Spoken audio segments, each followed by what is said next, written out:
የጠጅ ሂሳብ አልከፈልክም በሚል መነሻነት ምክንያት በቦክስ በመምታት የፊት ለፊት 3 ጥርሱን ያራቱን አውጥቼ ኪሱ ከተቱ ከዛ በኋላ እኔ አመል አለብኝ ሰው እንዲ ሲለኝ እንኮ ጋብዘ ነው ኮራስ ነው ከጋበስካቸው ከስር ነው የመተው ወደ ላይ አይደል እንዴት ከላይ ይወልቃል ጥርስ ከስር ነው ከስርም ከላይም ያለው ጥርስ የራሴ ነው አይደል እንዴ መጀመሪያ ጥርስ አለ እንዴ ሲጀመር ምስክርነት ቃል ሲሰጥ ሁለታችሁም ሳይፈቀድላችሁ ጣልቃ የገባችሁ ጎን ለጎንም ሆነ ምስክሩ መጠየቅ አትችሉ የከየት እንደሚያመጣው አይታወቅም የሆነ ብቻ ሰካክቶ ይመጣል በየጠጅ ቤት ወለቀ ነው የሚለው ይሄ እኮ ለመጀመሪያ ጊዜው አይደለም እርሱ የተጠቀሙት ነው ከተቱን ኪሱ ውስጥ ለሌላ ዛላሉት ተጠቃሚዎች አልጋበዙም ሽምላስ እንዴት አልደመመኔ ከስር ነው ወደ ላይ የመጣው ምላስ የማሳወራበን ስልበት ነበር ወደ ውስጥ ነበር ሁኔታ ይጣሴ ሲሆን በሙያዬም ዳኛ ነኝ ስለ ክሱ ማስረዳት ነው እንጂ ጭቅጭቅ አረጋችሁ ክቡር ፍርድ ቤት ላውራ ጫማው ያንቺ ነው ያንቺ አይደለም ጫማው ጩኸት አረጋችሁት የመጨረሻ ማስጠንቀቂያዬ ነው ከዚህ በኋላ ከደገምሽ እቀጣሻለሁ ሰላም ውድ ተመልካቾቻችን እንደምን ከረማችሁ ሳምንታችሁ እንዴት ነበር የባለፈውን ሳምንት የችሎት ውሎ እንዴት አያችሁ እርግጠኛ ነኝ በጣም ብዙ የህግ ትምህርቶችን እንደተማራችሁበት በጣም እርግጠኛ ነኝ እንግዲህ በየሳምንቱ በተለያዩ የህግ ዙሪያዎች ወደናተ ወደ ውድ ተመልካቾቼ ፕሮግራም ይዤላችሁ የምቀርበው እኔ ይታይታሴ ሲሆን በሙያዬም ዳኛ ነኝ በዚህ ፕሮግራም ላይ የምትመለከቱት እውነተኛ የህግ ጉዳዮችን ሲሆን ከኔና ከአቃቢ ህጉ በስተቀር ከሳሽ ተከሳሽ እንዲሁም ምስክሮችን ወክለው የሚቀርቡት ተዋናዮች ናቸው እንግዲህ አሁንም ወደ ችሎት ለመግባት ማኪያቶ የጠጣሁኝ ነው አቃቢ ህግም አንድ ጉዳይ አለኝ ብሎ ወደኔ ችሎት ከግል ተበዳይ ጋር በመሆን ማስረጃዎችን አጠናክሮ ለተከሳሽም መጥሪያ ሰጥቶ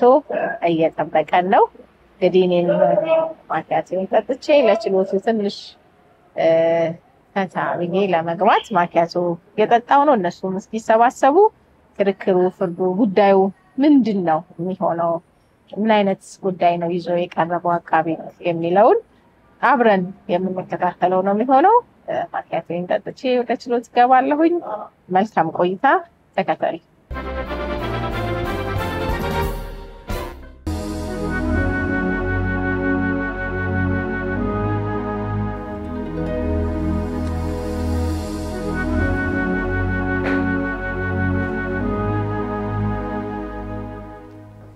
እንደምን ዋላችሁ ችሎቱ በዳኛ ይታይ ዕለት መስራት ጀምሯል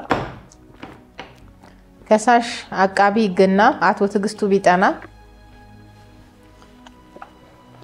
ተከሳሽ አቶ ይበቃል ጥጋቡ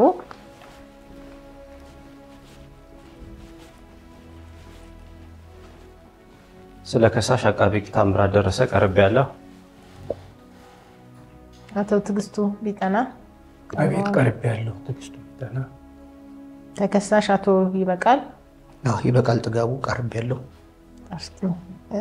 አድራሻዎትን ይንገሩ አድራሻ ጉለሌ ክፍለ ከተማ ወረዳ 4 ልዩ ቦታው ቀጨኔ አካባቢ የቤት ቁጥር 246 እድሜ 35 ስራ ጠጅ ቤት መቅዳት ጠጅ ቀጂ የጋብቻ ሁኔታ የሁለት ልጆች አባት ጥሩ አቃቢ ህግ ክስና የክስ አቤቱታው ደርሶታል አዎ ደርሶኛል እሺው ቢደርሶትም እኔ አነብሎታለሁ ተከሳሽ ዳር 24 ቀን 2017 ዓ.ም ከምሽቱ 12 ሰዓት በሚሆንበት ጊዜ ልዩ ቦታው ቀጨኔ ተብሎ በሚጠራበት አካባቢ በሚገኘው ማሪ ጠጡ ጠጅ ቤት ውስጥ በጠጅ ገጭነት የሚተዳደርና የግል ተበዳይ የሆኑትን አቶ ትግስቱ ቢጠናን የጠጅ ሂሳብ አልከፈልክም በሚል መነሻነት ምክንያት በቦክስ በመምታት የፊት ለፊት 3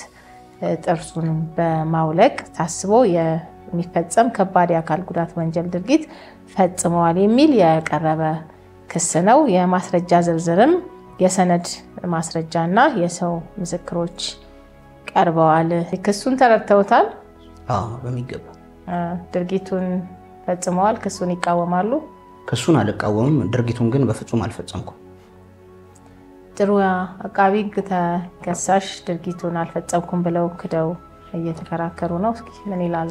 እሺ፣ አመሰግናለሁ። የተከበረው ችሎት ያው ቀደም ሲል ችሎቱ እንዳብራራው ተከሳሽ በህዳር 24 ቀን 2017 ዓ.ም ከምሽቱ 12 ሰዓት በሚሆንበት ጊዜ በጉለሌ ክፍለ ከተማ ወረዳ 4 ልዩ ቦታው ቀጨኔ ተብሎ በሚጠራው አካባቢ በሚገኘው ማሪታ ጠጅ ቤት ውስጥ የግል ተበዳይ የሆኑትን አቶ ትግስቱ ቢጠናን የጠጅ ሂሳብ አልከፍልም ብለሃል በሚል ምክንያት በቦክስ ፊቱ ላይ በመምታት 3 ጥርሱን እንዲወልቅ አድርገዋል በሚል ታስቦ የሚፈጸም ከባድ አካል ጉዳት ወንጀል ድርጊት ፈጽመዋል በሚል የቀረበ ክስ ነው። ይህን ክስ ለማስረዳት የሰውና የሰነድ ማስረጃዎች ቀርበዋል። ተከበረው ችሎት በመጀመሪያ የቀረበው የሰነድ ማስረጃ ሲሆን ያው የግል ተበዳይን የጉዳት አይነትና መጠን የሚገልጽ የሕክምና ማስረጃ ከነ ትርጉሙ 01 ገጽ አቅርበናል። ሌሎችም 2 የሰው ማስረጃዎች ቀርበዋል። ስለዚህ ቅድም እንደተገለጸው ተከሳሽ ክሱን አልቃወምም፣ ነገር ግን የወንጀል ድርጊቱን አልፈጸምኩም ብሎ ክዶ ተከራክሯል። ስለዚህ እንደ ክስ አቀራረባችን የሚያስረዱልን የሰውና የሰነድ ማስረጃዎች ስላሉን የሰነድ ማስረጃችን ተመርምሮ የሰው ማስረጃችን ደግሞ ተገቢውን ቃለ መሃላ ፈጽመው የምስክርነት ቃላቸውን እንዲሰጡልን አስተያየት የምንሰጠው። የተከበረው ችሎት ያው የደረሰውን ጉዳት የግል ተበዳይ ከጎኔ ስለሚገኙ ለፍርድ ቤቱ ማብራሪያ እንዲሰጡበት እድሉ እንዲሰጥልን። እሺ ክቡር ዳኛ አመሰግናለሁ።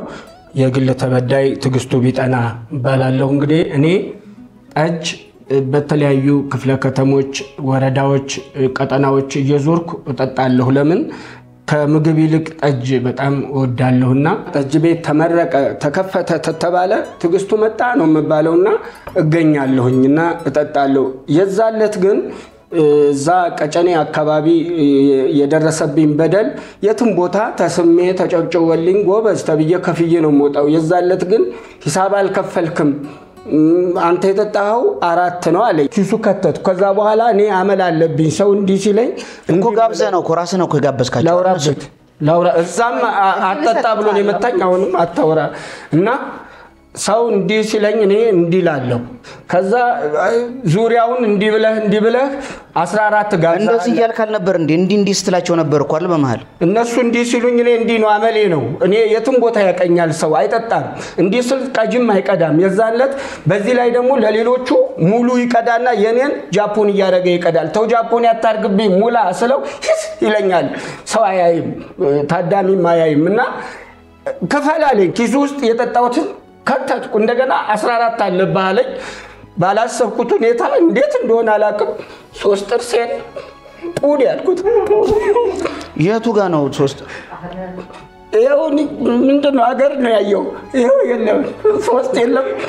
2ቱ እዛው ወለቀ፣ አንደኛው ተነቃነቀ። ሆስፒታል ነው ለራሳቸው ጥቅም ሲሉ ነው 2ቱን የነቀሉት። 5 ጠቅላላ የሆነው የተንጠለጠለውን ጭምር መቼም አልመታሁትም አልነካሁትም አትል። እንዲህ ነው አፐርካታ የመታኸኝ። አንደኛ ነገር ከስር ነው የመታው ወደ ላይ አይደል? እንዴት ከላይ ይወልቃል ጥርስ? ከስር ነው ከስርም ከላይም ያለው ጥርስ የራሴ ነው አይደል እንዴ? መጀመሪያ ጥርስ አለ እንዴ ሲጀመር? እንዴ ወልቀህ የመጣው ዝም ብለህ ሰካክተህ ነው ያመጣው ጥርስህን ነው? የትኛው ጥርስ ነው የወለቀው? በሱ ስራ ገባህ። እኔ ሰካክቼ ጥርስ መጣለሁ። ግቡር ዳኛ እያዩልኝ አሁንም እየተሳደበ ነው። ሰክተ ይለኛል። አረ ክቡር ዳኛ መጀመሪያም ጥርስ የለውም። ይሄን ህዝብ ያውቃል እኮ እንደ ሰፈሩ ሰው በጠቅላላ ነው የሚያውቀው። ከየት እንደሚያመጣው አይታወቅም። የሆነ ብቻ ሰካክቶ ይመጣል። በየጠጅ ቤቱ ወለቀ ነው የሚለው። ይሄ እኮ ለመጀመሪያ ጊዜው አይደለም። ቀደም መግቢያ ላይ ተናግሬያለሁ። በየጠጅ ቤቱ ተስሜ ተጨብጭቦልኝ ከፍዬ የምወጣ ሰው ነኝ እንጂ በየጠጅ ቤቱ ተመትቼም አላውቅም። በመታ ይሄን ፊት ይዤ እሺ ምላስህ እንዴት አልደመመ? እኔ ከስር ነው ወደ ላይ የመታው። ምላሴማ ሳወራበት ስልበት ነበረ፣ ወደ ውስጥ ነበረ። ክቡር ዳኛ የምላሴም የጥርሴም ደም እንዲህ ዣቅ ብሎ ነው የወረደው። አለየሁትም። አንድ አይነት ነው፣ ቀይ ነው። ስንት ጥርሶት ነው የወለቀው? እዛ ቦታው ላይ 2ቱ እንዳለ ለቅመው ነው የሰጡኝ። ይዤዋለሁ። አንደኛው እንደተንጠለጠለው ሆስፒታል ሄድኩኝ። ከጎን ያለውን የተንጠለጠለው ጋር አጠገቡ አይሆንም ብለው 2ቱንም አወለቁት። ሂሳብ እርሶ አልከፈሉም ነበር? ምን ያህል ነበር እርሶ የተጠቀሙት? እኔ 4 ነው የጠጣሁትኝ እንዲህ ብለሃል ቤቱን ሁሉ ጋብዛሃል ብሎ 14 ጠየቀኝ እንዴ 14 ነው የታመጣለሁ ሌላ ቦታ በምን ተጣጣለሁ ከተትኩለት ያ4ቱን ኪስ ውስጥ የእርሱ የተጠቀሙት ነው የከተቱት ከተትኩኝ ኪስ ውስጥ ለሌላ ዛላሉት ተጠቃሚዎች አልጋበዙም እኔ አልጋበዝኩም እንዲህ ይሉኛል ደንበኛ ስለሆንኩ ስለምመጣ እንዲህ ስትል የነበረው ምን እንዲህ ያልካል ነበር እንዲህ ማመሌ ነው እንዲህ ሲሉ መቼም እኔም እንዲህ አለን ማለት ትልቅ ሰው ነኝ እንዲህ እላለሁ በቃ ዞሬ እንዲህ እላለሁ እሱ እንዲህ ብለሃል ለዛው ሁለት ጋብዛሃል ነው ያለኝ በየሁሉም በቤት ውስጥ ባሉት አቅጣጫዎች ምልክት ሲያሳዩ ግብዣ ጋብዛሃል አለኝ ኧረ ቁጥር እየጠራ ነው 4 ይላል 2 ይላል እንዲህ ይላል እኔ እየዞርኩ ስቀዳ ነበር ክቡር ዳኛው ውሻት አንተ እጭ ቆይ ተረጋጉና ለኔ ነው ወደዚህ ነው ምላሽ መስጠት ያለባችሁ ምን ያህል ነው እሳቸው የተጠቀሙት የነበረው እሳቸው ማለት የሱ እንዳለው 4 ነው የጠጣው 4 ነው 14 ግን ጋብዟል 2 በዚህ ይለኛል 2 በዚህ ቅዳ ይለኛል እንደገና ተመልሼ ስመጣ 4 ይላል በዚህ እንደዚህ ይላል እኔ ዝም ብዬ ስቀዳ ነበር 14 መጣ እንደለ ሂሳብ ሲመጣ የራሱን ብቻ ነው የከፈለው እንዴ እነሱንስ ማን ይከፈል አልኩት ምን አገባኝ እኔ አንተም እንዲህ ካልከኝ እንዲህ ነው የምልህ አለኝ በዛ የተነሳ እንዲህ ሲለኝ ራሱ እንኳን ደንበኛነት እንዲህ ብየዋለሁ እሱ አልጠጣም እንግዲህ ቢሆን ነው ለራሴ ቀዳለሁ እንዴ ታዲያ እንዴ ለራሴ እንዲህ ቀድቼ እጠጣለሁ አንደኛ ሌሎቹንም እየቀዳው ስጠይቃቸው እሱ ሁሌ ነው የሚጋብዘን አሉኝ ቀዳለን እሱ ነው የጋበዘን ኧረ ለማዴ ነው እንዲህ ምለው እንዲህ ይላሉ አንዳንዴ በጣም እንዲህ ሲሉኝ እኔም እንዲህ ይላሉ ታዲያ በዚህ ሁሉ ልቀዳ ነው እንዴ አሁን የጥርሴን ነገር ልነጋገር ግጭት ምክንያት የሆነው ለግጭቱ የሂሳብ አለመክፈል ነው ሂሳቡን አልከፍልም ማለት እኔ ደግሞ ሴትዮዋ አይምሩኝም ከኔ ላይ ነው የሚቆርጡት ተቀጣሪ ናንተ እኔ ተቀጣሪ ነኝ ምቱ ግን እንደ ቀጣሪ ነው ተቀጣሪ አይመስልም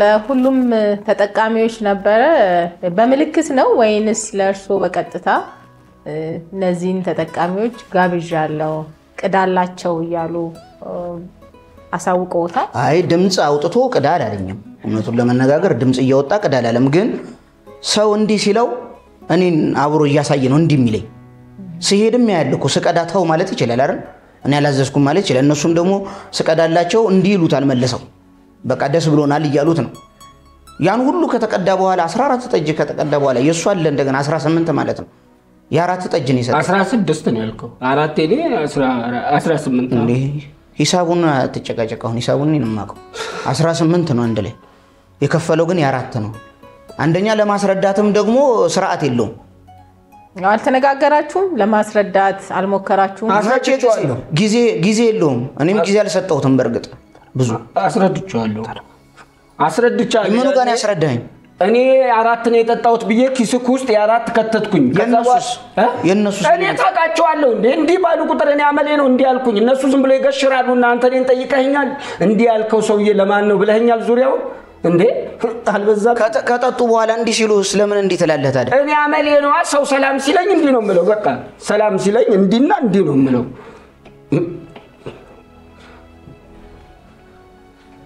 አሁን የመታኸኝ ነው እንጂ አሁን ሂሳቡ እኮ አይደለም ለምን ጥርሴ እንደዚህ ያው ሂሳብ አምጣልኩት ያለኝ ያ4 ነው ማለት እኔ የጠጣሁት 4 ነው የሌሎቹን ልከፈል አልችልም ማለት እንዴ ለምንድን ነው እንዲህ እያልክ አልነበር ወይ እንዴ መክፈል ግዴታ ነው አልኩት አንደኛ ስርዓት የለውም በጣም ነው የሚያመናጭቀኝ ብሩን ሁሉ እንደዚህ ነው ወሮሮ ኪስ ውስጥ የከተተው ተዋልኩት በጣም ትግስት ማለት ለመታገስ ሞክሬ ነበር ጭራሽ ተነሳ ሊተናነቀኝ ሞከረ በቃ እኔም ያው አንደኛ ተቀጣሪ ነኝ 14 ጠጅ ኬትም ላመጣ አልችልም እና በቃ ዝም ብዬ በንዴት አገጩ ስር ነው አንዴ የመታሁት ግን እንደሚለው እኔ ጥርሱን በምንም ታምር አልወለኩትም አንደኛ እዚህ ጋር ተመቶ ጥርስ ከዚህ ካናት ሊወልቅ አይችልም እንዴ እኔ እንደዚህ አላቀም የትም ቦታ አይቻለሁ እንደዚህ የሚወልቅ ጥርስ ከላይ የለም ግን አንደኛ ደግሞ የዘላበደ ነው 2 ነው ያወለቀው ይላል ከዛ ሆስፒታል የወለቀውን በኔ ነው እንደሚሳበው እነሱን ይነቀሉት አይደል እንዴት ነው ነገሩ እሱን ፍርድ ቤቱ በይል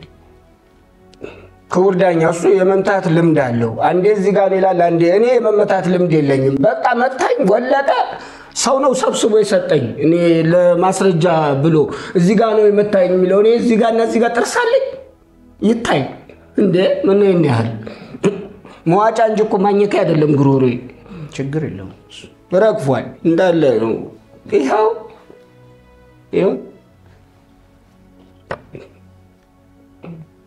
ጥሩ እንግዲህ ተከሳሽ ክደው እየተከራከሩ ስለሆነ የምስክሮችን ቃል መስማት ስላስፈለገ የምስክሮችን ቃል ለመስማት ተለዋጭ ቀጠሮ ሰጥቻለሁ። የዕለቱ ስራ በዚህ ተጠናቋል።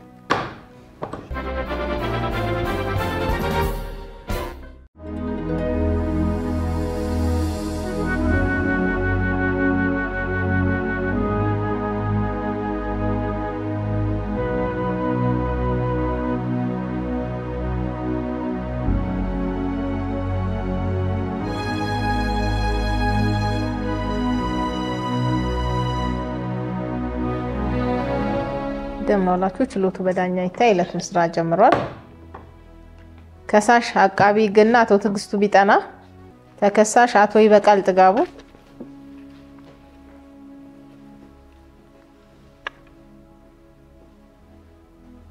ስለ ከሳሽ አቃቢ ሕግ ታምራት ደረሰ ቀርቤያለሁ። ቀርባቸዋል? ቀርቤያለሁ። ጥሩ ያው መዝገቡ ለዛሬ የተቀጠረው የከሳሽ ምስክሮችን ለማዳመጥ ነው። ምስክሮች ተሟልተው ቀርበዋል። የተከበረው ችሎት ምስክሮች ገብተው ምስክርነት ቃላቸውን ከመስጠታቸው በፊት ጭብጦትን ያስይዙ። እሺ፣ አመሰግናለሁ። የተከበረው ችሎት ያው የአቃቢ ሕግ ምስክሮች የሚያስረዱት እንደ ክስ አመሰራረታችን የሚያስረዱ በመሆኑ ቀርበው እንዲሰሙልን። እሺ፣ እንደኛ ምስክር ይግቡ።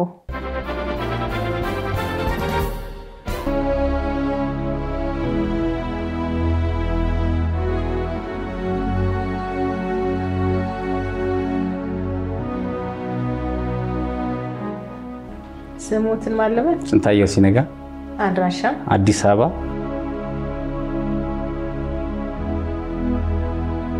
ዛሬ እዚህ ፍርድ ቤት ለምን እንደቀረቡ ያውቃሉ? አውቃለሁ። ለምስክርነት ጥሩ ለምስክርነት የመጡበትን ጉዳይ ያስረዳሉ አቃቢ ሕግ። እሺ፣ አመሰግናለሁ። የተከበረው ችሎት ስንታየው ሲነጋ የመጣው ለምስክርነት ነው ብለሃል። ስለዚህ ለመስከር የመጣበት ጉዳይ መቼ የትና እንዴት እንደተፈጸመ አጠር አድርገህ ለችሎቱ አስረዳ። እሺ፣ አመሰግናለሁ። የተከበረው ፍርድ ቤት በጉለሌ ክፍለ ከተማ ወረዳ 4 ልዩ ስሙ ቀጨኔ በሚባል አካባቢ ማር የጠጡ የሚባል ጠጅ ቤት በህዳር 24 አንድ ላይ ተሰብስበን እንደ ማንኛውም ሰው ሁላችንም ገብተን እየጠጣን እያለ ሁሉም እየተጫወተ እየተሳሳቀ እያለ የግል ተበዳይም መጥተው ቁጭ ባሉበት በተቀመጡበት ሁሉም ሰው እንደ ሲላቸው እንደዚህ እያሉ ቀጁም ሁሉንም ሰው እያስተናገደ እየቀዳ እየጠጣ ሁሉም ሰው እያመሰገናቸው ነበር። ከዛ ሁላችንም ጨዋታችን ራሳችን በግል ጨዋታ እየተጫወትን ባለንበት ሰዓት በመሃል ሁሉም የራሱን ጨዋታ የሚጫወትበት ሰዓት ጮት ተሰማ። ግርግር ዞር ብለን ስንመለከት ግል ተበዳይ ጥርሳቸው ልቆ መሬት ላይ ነበር። ተጨማሪ ወደ ሕክምና ከቤቱ ባለቤት ጋር አብረን ወስደን ስናይ እዛም ደግሞ ሲደርሱ አንደኛ የተንጠለጠለ ጥርሳቸውን ደግሞ ሐኪም መውለቅ አለበት ብሎን መውለቁን አውቃለሁ። በማን ነው ጥርሳቸው የወለቀው? ምን ነበር? እርሶ እዛ ተጠቃሚ ነኝ ብለዋል አይደል? በወቅቱ እየተጠቀምኩ እዛ ነበርኩኝ ብለዋል። እና በምን ምክንያት ነበረ ጸቡ ግርግሩ የተነሳ? ዞር ስንል የሆነ ክርክር ድምጽ ሰማን። ዞር ብዬ ገና ሳልደርስ ላገላግል ስል ከመድረሳችን በፊት ተሰናዝረዋል ቦክሱ። እሳቸው የግል ተበዳይ ጥርሳቸው መሬት ነው። ሁለቱንም ገላግለን እሳቸውን ወደ ሕክምና ወሰድን። እሱን ደግሞ ወደ ቦታው እዛው እንዲሆን አድርገን እሳቸውን ወደ ሕክምና ይዘን ሄድን። ስንት ጥርስ ነው የወለቀው በሰዓቱ? በሰዓቱ 2 ጥርስ ነው ከመሬት የተገኘው። እዛ ሐኪም ቤት ከደረሱ በኋላ ደግሞ አንድ ጥርሳቸው በሐኪም ወልቋል። በጸቡ በግርግሩ በነበረው ድብድብ ምክንያት ነው ጥርሳቸው የወለቀው? ሲከራከሩ ሰምተን ዞር ብለን እዛ ከመድረሳችን በፊት የግል ተበዳይ ላይ ተቀጅገጁ በቦክስ መታቸው። እዛ ጥርሳቸው ወለቀ። አገላገል። ስንት ጥርስ ወለቀ? 2 ጥርስ። መጀመሪያ 2 ጥርስ ወለቀ። ሐኪም ቤት ስንደርስ ደግሞ አንድ ጥርሳቸው ተነቃንቆ ነበረ። መውለቅ አለበት ብለው አለቁላቸው። ሁለት ጥርስ ለሁለት ጥርስ አይደለም ለ3 ጥርስ አይደለም አሰነዛዘሩ እንዲህ ሲጣርጎ እዛው ድፍት ለማድረግ ነበረ አሰነዛዘሩማ። ግን በጥርስ አለፈ። በ3 ጥርስ አለፈ። እኔ ስፈቅድልዎት ብቻ ጥያቄ ካለ አብረው ከአቃቢ ሕግ ጋር ሆነው ይጠይቃሉ። ሙሉውን ስላልመሰከረ ነው። ያልተመሰከረላችሁ ነገር አለ ወይ ብዬ ጥያቄ ያቀርባለሁ። በዛ ሰዓት ምላሾት ጥያቄውን ማቅረብ ይችላል። እድል እሰጣለሁኝ። ደሜ እየፈላ ነው በመሃል። ያልተመሰከረ ነገር አለ? እሺ አዎ አቃቤ ሕግ አመሰግናለሁ። ምስክር ስንታየው ሲነጋ ድርጊቱ የተፈጸመው በስንት ዓመተ ምህረት ነው? አንድ ሁለተኛ ደግሞ ግብዣው እንዴት ነበር? ፍቃዳቸውን በግልጽ ሰጥተዋል የግል ተበዳይ? እሱን ላይ እስኪ በቂ ምስክርነት ካላችሁ ውስጥ ቀኑ ህዳር 24 2017 ነው። የግል ተበዳይ ለሁሉም ሰው እንዲህ ሲባል ያው ብዙ ጊዜ በየጥጅ እንደዚህ ከተባለ ያው ተጋብዣለሁ የሚል ነው ማንም ሰው የሚያንጸባርቀውና እንደዚህ እያሉ ሲጋብዙ እሳቸውም ብዙ ሰዎች እያመሰገኑ ከጠጡም በኋላ ደግሞ አመስግኗቸውም ወጥተዋል። እና ከዛ በኋላ በተፈጠረ ግርግር ነው ምናልባት እሳቸው አላልኩም የሚለው መጨረሻ ላይ የተፈጠረ ነገር ነው። እኔም ተጋብዤ ስለነበር ጠጥቻለሁ። ያው እሱንም ጠጭ አልከፈልኩም። በልማድ ከዚህ በፊት እሳቸውን የምታውቃቸው ከሆነ እንደዚህ አይነት የእጅ ጣት ምልክቶች የአካል እንቅስቃሴዎችን ጄስቸሮችን ያሳያሉ? አንዳንድ ጊዜ አልፎ አልፎ እንገናኝ አንተዚህ ግን አቅራቢያቸው አጠገብ ተቀምጬ ስለማላቅ የዛ ጊዜ ግን አጠገባቸው በአጋጣሚ ሆኖ ስለተቀመጥኩኝ እንዲህ ሲሉ ሁሉም ሰው ያስቀዳ ሲጠጣ እሱም ቀጁም ደግሞ እየመጣ ሲቀዳ አይቻለሁ። የእሳቸውን እንቅስቃሴ በማየት ነው እሱ ሲቀዳ የነበረው። እኔም የእሳቸውን እንቅስቃሴ አይቼ ከራሴ ላይ 2 ቀን ሸኔ ከፈልኩት። እኮ ፈቅዶልኝ እንዲህ ያልኩ እንጂ እንዲህ ብል እኮ የትየለሌ ነበረ ግብዣው የሚሆነው። ግን አመሌ ብቻ ሆናል። ምስክርን እየተጫኑ ቆይ ጨርሳችኋል? ዋና ጥያቄ ጨርሰናል። አቃቤ መስቀለኛ ጥያቄ አለው? አዎ አለኝ። ክቡር ፍርድ ቤት ጠይቁ። ምን አይነት ልብስ ነበር ይዛን የለበስኩት ለእናንተ ጠጅ ስቀዳ? እንደማንኛውም የጠጅ ገጂ ጋውን ለብሳል፣ አረንጓዴ ጋውን። እሺ እሳቸው ምልክት እየሰጧችሁ ለሁላችሁም ቀድቼላችሁ አይደል? መቅዳትህንና ምልክት ማድረጉን እኮ አልካድንም፣ መስክር ያለውኝ ፍርድ ቤት ትክክለኛውን ነገር። ግን አንተ በወቅቱ ያለውን ነገር ከማስረዳት ይልቅ በቦክስ መተህ ጥርሳቸውን አውልቃቸዋል እኮ። መጀመሪያ ማን ነበር የመታው? እኔ ነኝ የሰነዘርኩት ወይስ እሳቸው? እኔ ዞር ስል ያንተን ነው ያየሁት። እኔ እሳቸውን አላየሁም። አንተ ስትሰነዝር ነው ያየሁት እንጂ እሳቸውን አላየሁም እኮ። ጥርስ ማውለቄን በመርግጠኛው ከመጀመሪያ ሰውየው ጥርስ የለውም አይደል ሲመጣ? እንዴ ጥርስ ሳይኖራቸው እንደ መሬት ላይ የሚወርቀው በቦክስ ከመታቸው በኋላ እኮ ጥርሳቸው መሬት ላይ የወደቀው። ተዋወቃችሁ ማለት ነው? አንተዋወቅም ከነሱ ጋር። መስቀለኛ ጥያቄ አዎ መጀመሪያ የጠየቁት ነው። የጤና ችግር ከሌለቦት ቆም ብለው በስነ ስርዓት ያስረዱ። ይቅርታሽ ሰው ጤና ማሳጣት ነው እንጂ ጤና ትርፍ ቃል አይናገረኝ ክቡር ዳኛ። አሁን ምስክርነት ቃል ሲሰጥ ሁለታችሁም ሳይፈቀድላችሁ ጣልቃ እየገባችሁ ጎን ለጎንም ሆነ ምስክሩ መጠየቅ አትችሉም እኮ። እየደጋገመ አይምሮዬ እየተነካ ነው፣ እየደጋገመ ነው የሚናገረው። ስነ ስርዓት ያዙ። ጨርሰሃል? አዎ እኔ ጨርሻለሁ። ድጋሚ ጥያቄ ያለው አቃቤ ሕግ? የተከበረው ችሎ ድጋሚ ጥያቄ የለንም። እዚህ ምስክርነቶትን ጨርሰዋል። መቀመጥ ወይም መውጣት ይችላሉ። እናመሰግናለን።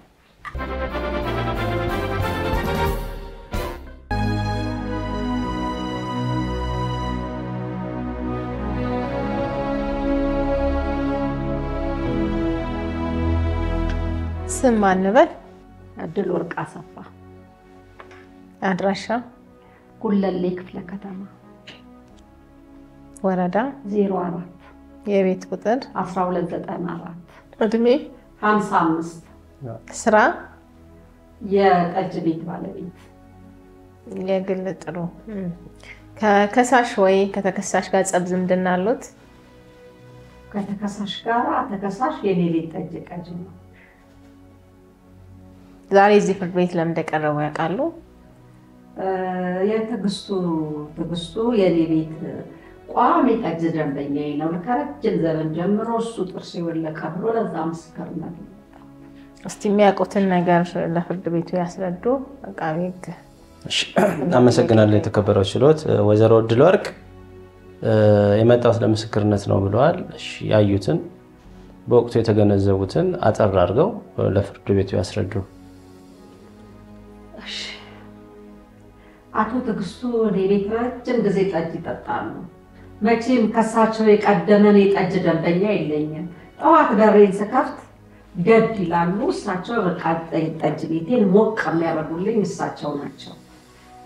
ተከሳሽም ረጅም ጊዜ ልጆቹን ሁሉ ያሳደገው የኔን ቤት ጠጅ እየቀዳ ነው ያሳደገውና ብዙ ጊዜ አብሮኝ የኖረ ጠጅ ቀጂ ነው።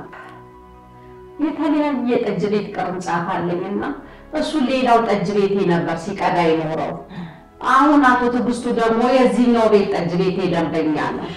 አቶ ትግስቱ ጠጁን ከጠጣ በኋላ ትንሽ ሞቅ ለብ ሲለው በእጁም ይናገራል፣ በእግሩም ይናገራል፣ እንዲህ ይላልና ይህንን አመሉን እኛ እናቀለታለን። አሁን የጠጅ ቀጂ እሱንም ቅዳለት ያለ መስሎት እንደው ሲቀዳ ቆይቶ ሂሳብ ይለዋል። ሂሳብ ሲለው እኔ ሂሳብ የራሴን 4 ብርሌ የጠጣሁትን ነው የምከፍለው፣ እሱ ደግሞ የጋበዝከውን የቤቱን ክፍል ይሄ ነው እንግዲህ የጸቡ ጭቅጭቅ እንደዚህ ስረዳው። ግን እኔ ስመጣ ተናንቀው ነው የደረስኩት። ልክ ስደርስ እንደው በቦክስ አፍንጫውን ሲለው ያው ጥርሱን እንዳለ ወደቀ። ያንን ጥርስ ለቀምቀም አድርጌ ያው በእጁ ሰጠሁት። ፍስፍስ አድርገን ደግሞ ይዘነው ሐኪም ቤት ስንሄድ ሐኪሙ የኛውም አንዱን ጥርስ ተነቃንቋል ብሎ በእኔ ጠጅ ቤት ምክንያት የ3 ጥርሱን አጣ።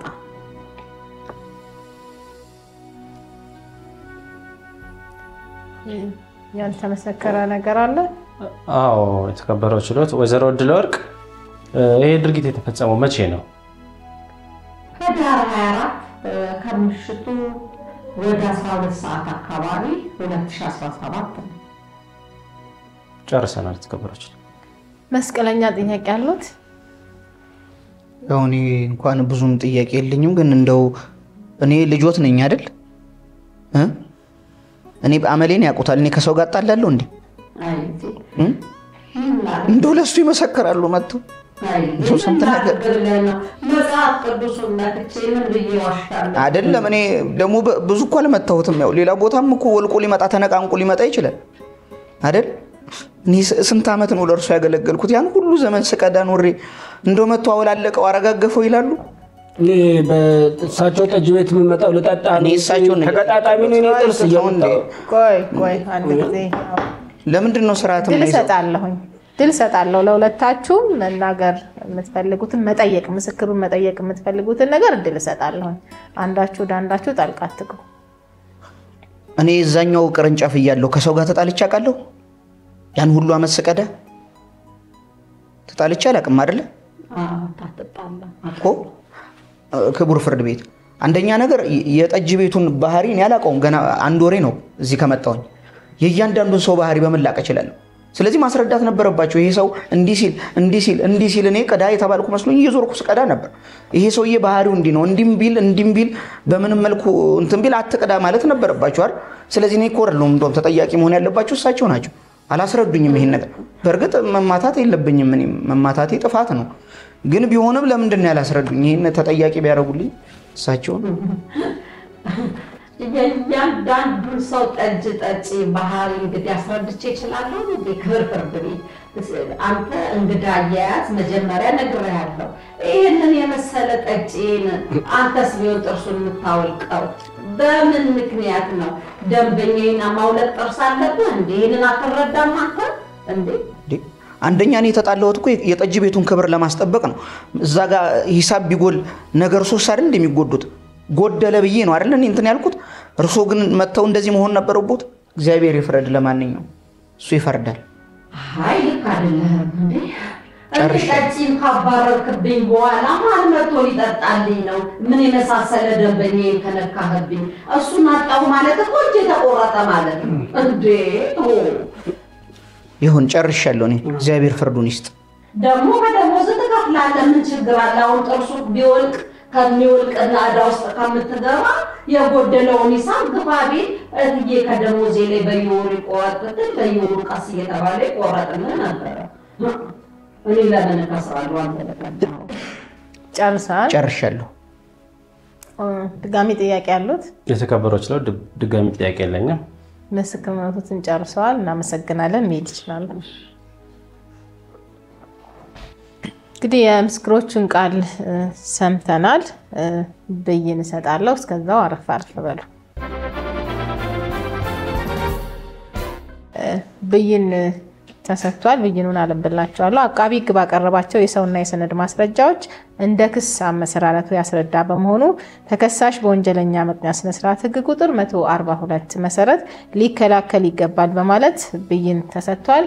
ተከሳሽ መከላከያ ማስረጃ በጽሁፍ ማቅረብ ይችላሉ። ምን መከላከያ አለኝ? አንድ አሉኝ የምላቸው ትይ እንኳን የሆነ ላይ መስከረው ሄዱ የለኝም መከላከያ። ጥሩ ያው ተከሳሽ መከላከያ ማስረጃ ማቅረብ አልችልም የለኝም ብለዋል። ስለሆነም የጥፋተኝነት ፍርድ ሰጣለሁ። እስከዛው አረፍ በሉ። የጥፋተኝነት ፍርድ ተሰጥቷል። አነብላችኋለሁ። አቃቢ ሕግ ባቀረባቸው የሰውና የሰነድ ማስረጃዎች በክሱ አመሰራረት መሰረት ያስረዱና ነገር ግን ተከሳሽ መከላከያ ማስረጃ አቅርበው ያልተከላከሉና ያላስተባበሉ በመሆኑ በወንጀለኛ መቅጫ ስነ ስርዓት ሕግ ቁጥር 149 መሰረት በኢፌድሪ የወንጀል ሕግ አንቀጽ 555 መሰረት ጥፋተኛ ናቸው በማለት የጥፋተኝነት ፍርድ ተሰጥቷል። የቅጣት አስተያየት አላችሁ?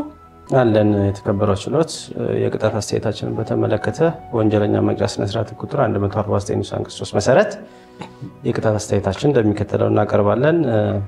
ተከሳሽ ያው የጥፋተኝነት ፍርድ የተሰጠበት የኢፌዴሪ የወንጀል ሕግ አንቀጽ 555 በተሻሻለው የቅጣት አወሳሰን መመሪያ ቁጥር 2/2006 መሰረት ደረጃና እርከን ይወጣለት ነው።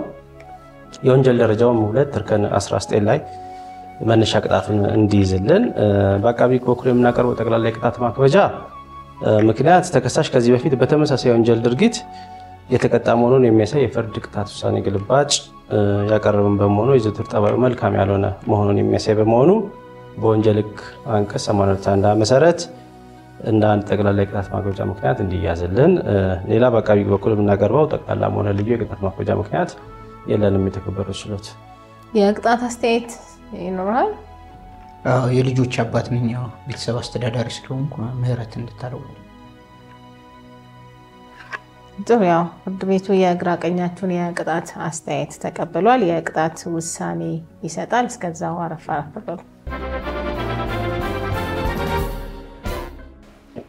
የቅጣት ውሳኔው ተሰጥቷል። አነብላችኋለሁ። ተከሳሽ የጥፋተኝነት ፍርድ የተሰጠበት የኢፌዴሪ የወንጀል ሕግ አንቀጽ 555 አንድ ጉዳት ከባድነት ከ10 ዓመት በማይበልጥ ጽኑ እስራት ወይም ከ1 ዓመት በማያንስ ቀላል እስራት ይቀጣል በሚል በግልጽ ተደንግጓል። ከወንጀል ድርጊቱ ክብደት ካደረሱት ጉዳት አንጻር ተከሳሽ ከቀላል እስራት ይልቅ በጽኑ እስራት ሊቀጣ ይገባል በማለት ፍርድ ቤቱ ድምዳሜ ላይ ደርሷል። የወንጀል ሕግ አንቀጽ 555 በተሻሻለው የቅጣት አወሳሰን መመሪያ ቁጥር 2/2006 መሰረት ደረጃና እርከን የወጣለት ሲሆን የወንጀል ደረጃውም 2 እርከኑም 19 ሲሆን የአቃቢ ሕግ አስተያየት ተገቢነት ያለው ነው።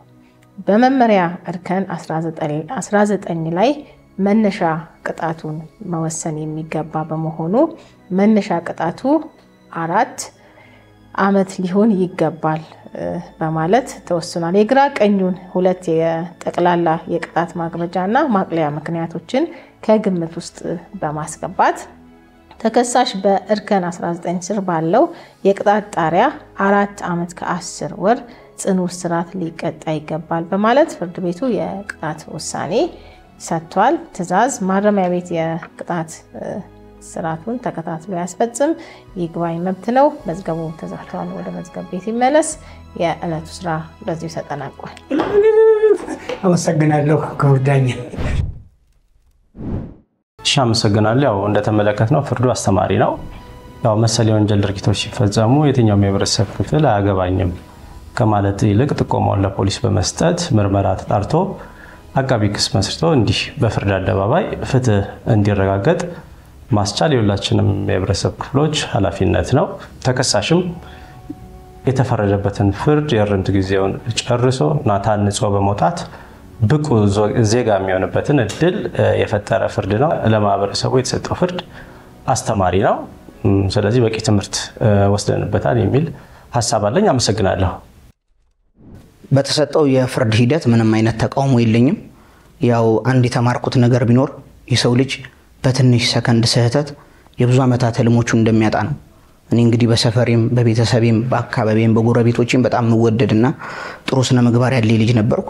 ግን የፈጸምኳት የአንዲት ሰከንድ ስህተት ትግስት አለመታገሲ እንግዲህ ዛሬ ለዚህ ፍርድ አብቅታኛለችና ሁላችሁም ቶሎ ብላችሁ ውሳኔ ከመወሰን የኃይል እርምጃ ከመውሰዳችሁ በፊት በንዴት ሰዓት ሰከን ብላችሁ እንድታስቡ ተረጋግታችሁ ጉዳዩን እንድታሰላስሉት በዚሁ አጋጣሚ እንግዲህ መልእክቴን አስተላልፋለሁ።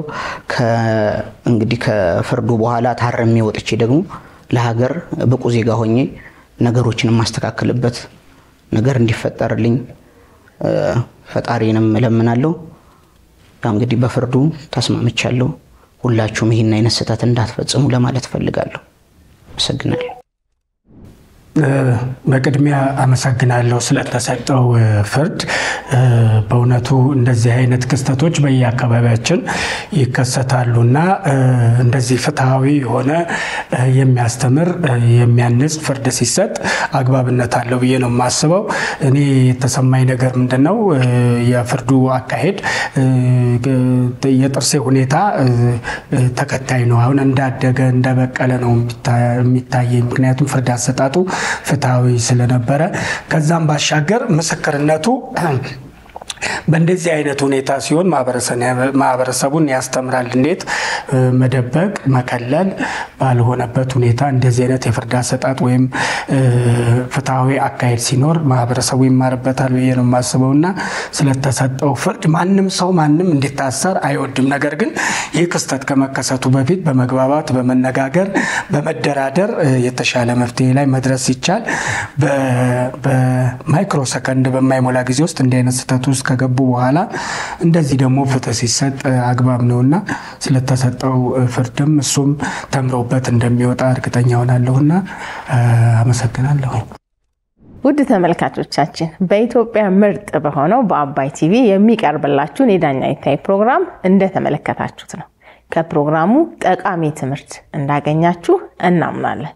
ይሄው ምንም አይነት ነገር ቢገጥመን ጉዳዩን በእርጋታና በሰከነ መንገድ መመልከት ተገቢ ካልሆነ እርምጃ አወሳሰድ መቆጠብና ራሳችንን ካልተፈለገ ችግር ከመዳረግ መጠበቅ እንዳለብን ያሳየናል። ሁሌም እንደምንለው ህግን አለማወቅ ከተጠያቂነት አያድንም ብላለሁ።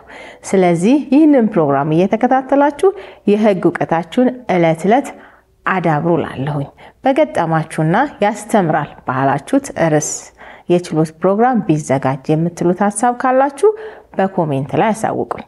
በቀጣይ ሳምንት በሌላ ፕሮግራም እስከምንገናኝ መልካም ሳምንት ይሁንላችሁ። ዳኛ ይታይ በአባይ ቲቪ ሳምንት እንገናኝ።